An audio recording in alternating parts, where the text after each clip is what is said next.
Hello and welcome to the Free Outside Show. I want to just make an episode that I think is kind of fun, and it's going to hit on a few things that hopefully feel good or make you feel better about maybe some of the things you choose to do and want to do that feel sort of frivolous or that are not worthwhile or you shouldn't do them, because I think you should do things. There's actually a sewing machine right here if you're watching, which is kind of funny. I'm in the midst of moving. We got Ted back here. We got some boxes here. This is actually stuff for our race, Montana Meltdown. It's a fixed time race. There's a 4-hour, a 12-hour, and a 24-hour option here at the end of September, the last weekend in September. And people set PRs there. It's in Bozeman, Montana. It's beautiful.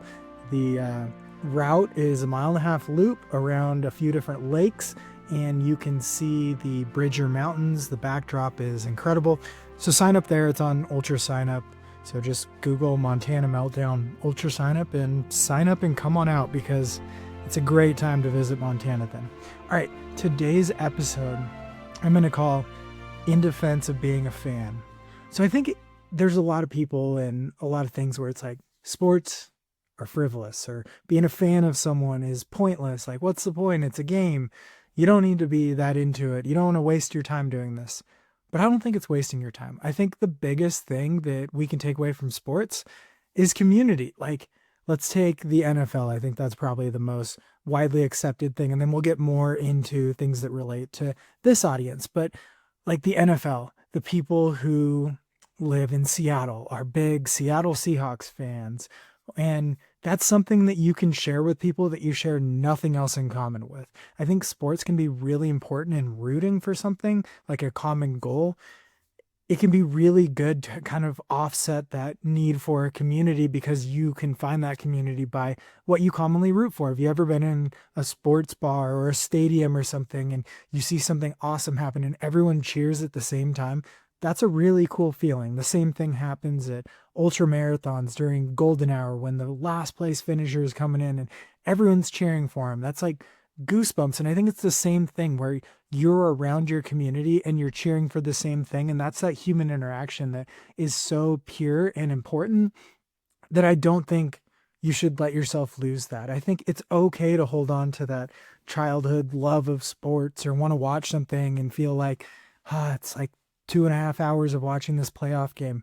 But I think it's okay. I think it's really important to hold on to that rooting interest, because it does let you care about something that you have no control over. It lets you watch something with giddy excitement, not knowing what's going to happen.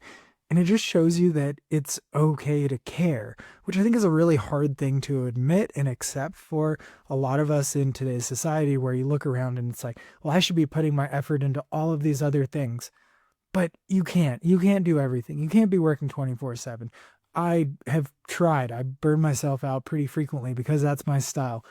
But at the end of the day, I really love just sitting down and enjoying, especially NBA playoffs. I really love watching basketball, and that's okay. Now let's dive into the ultra world. If you're a really big fan of like the Golden Trail series, or going out to Leadville 100, or Western States, or Hard Rock, all of these things, it is okay to be a huge fan. It's okay to be in the live chat. It's okay to be watching and supporting it, even if, maybe there's runners or media people or influencers that tell you that it's kind of dumb, or, it's not even the fastest athletes or something. It doesn't have to be. That's the beauty of sports. Sports is about each given day and what happens on that race day. Different things can be like more flexible as far as like a through hike or an FKT when you're starting and when you're going for it. And you can root for those too. But the whole like aspect and premise of this is it's a performance. It's not just how well you trained, how talented you are. Are you going to just blow everyone away because you have the ability and they have less ability? Well, that's why we watch, because we don't know. And I just wanted to harp on this, that I've seen some friends, and especially as people get older, just give up some of that childhood love of rooting for something, or that vested interest in being happy and celebrating something that you might not have anything to do with. But I think it's okay. And I think it's actually really valuable as we look across the world and we see this really weird gravitation and reverting back to nationalism. Not that it's totally toxic, but I think it just shows that there's that need for a vested interest in rooting for something when we can all feel so individualized. Like walk outside and look around. Most people are on their phones, they're not interacting. Or if you're at a sports event or watching one on TV, you can see people on their phones. So that community aspect is a lot less when there's so many distractions out there that I think you should just hold on to it and wholeheartedly throw yourself into it. There's nothing wrong with fandom. There's nothing wrong with having a favorite trail runner, ultra runner, FKT person. There's nothing wrong with following obsessively FKTs. I actually coach an athlete who he puts out recaps on or like updates on how people are doing with their FKTs. And I think that's awesome. There should be more of this, that it is okay to care. I think really in the past like 5 years, there's been this weird thing that's come about where people are like, yeah, it's not a big deal. I didn't try that hard. I don't want to care that much. Well, I think people should try and care. I think the whole point of all these things is to care about it. If it's something you're into and you want to be into it, it's going to be a lot more fun if you care. It might also be more heartbreaking if you care, but the highs are worth the lows. So I think that that's the biggest takeaway that I've had recently, in just seeing that we can root for what's going on at Western States. You can root for one athlete to do well and maybe hope that a different one doesn't do well. This is human nature. And as the sport grows that we're in, whether it's FKTs or trail races or ultra marathons, whatever it may be, these athletes are going to get compensated more, but also there's going to be more coverage and media outside of it, that you can have a favorite athlete, you can have a least favorite athlete. And I would really encourage everyone, if you're into the sport and you follow already, just kind of like see who you gravitate towards, dive in, know a little bit about people. It's going to turn into a sport that's more vertical, with people at the top and fans in the middle that don't even run and fans at the bottom. Just look at Cocodona. So many people tuned in, maybe you included, who may never run the race. And that's okay, because the sport and the community, it's great with fans, and it also needs the community between volunteers, between crew and pacers and everything to help people accomplish these things. And I think we should really root for, cheer on, and celebrate them. And a lot of this goes into cheering on, acknowledging, talking about, and going with them while they're in the middle of it, because I think that is where the magic happens in these things. Because it's not exciting once you know the answer to something. Just think of the news cycle and how fast we move on once something is over. The important thing is that you're diving in there, rooting interest, maybe watching it with friends, having a watch party for a race, or to watch your friend, or even checking the live tracker, texting your friends in a group text. This is where the community gets stronger. This is where it has a voice. This is where it can do things like band together and protect public lands and things that we all have a shared common vested interest in. And that's from being a fan. And, you know, it's sort of becomes this thing like every NFL fan wants the NFL to stay competitive and fun and entertaining and fantasy football and all these things. But Steelers fans may hate Ravens fans on the field, or the same with Dodgers and Giants fans in baseball. But at the end of the day, they just want good, competitive, entertaining games and to kick each other's asses, which I think is the mentality we need more of. These things are competitive. And in fact, ultra marathons in these races can be so difficult and cutthroat that I'm surprised we don't see more competitive talk or trash talk or just contentiousness within, because these people are pushing to the brink of what is humanly possible, and for so many hours, that it's kind of funny that it feels like there's more contention between fans of different people in other sports.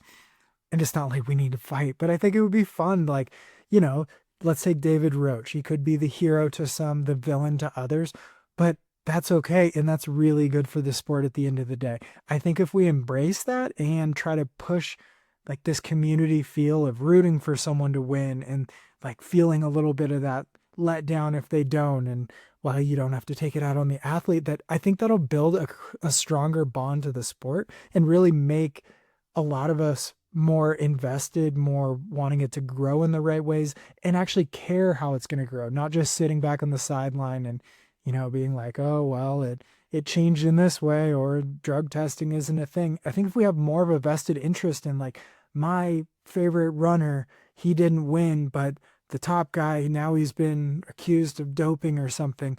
Like, I think we'll all just help move some of these initiatives further down the road if we just let ourselves become fans. Like, it's okay to be a casual observer, but I think the power and the action and things actually becoming something and it moving forward and changing for good comes from that true fandom when you have something invested. So no matter who your teams are, no matter what you're interested in, no matter what you like, just become a fan and let yourself be a fan. It is not dumb. You're not wasting time. It's one of the few places where you actually get to experience live events live in a world where it feels like live events and live fandom is sort of dying. And so I encourage you, root for people, cheer for people, have different opinions, put them out there, become a fan, have an impact on the sport that's deeper than just tuning in.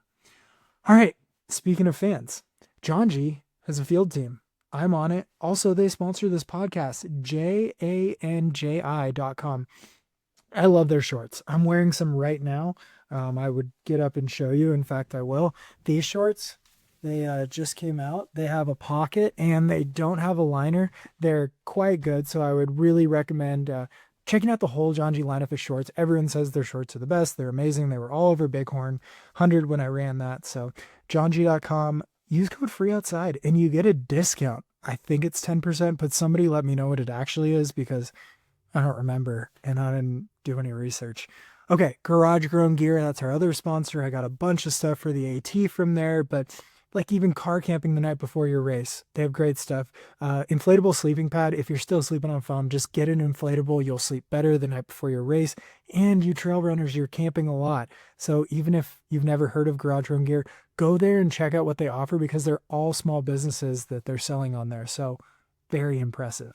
And CS Coffee, csinstant.coffee, premium freeze-dried coffee.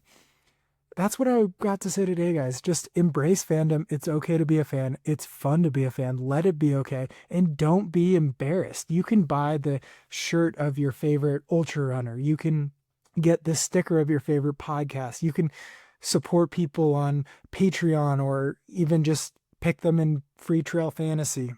But let yourself be a fan more because it's going to be a whole lot more fun.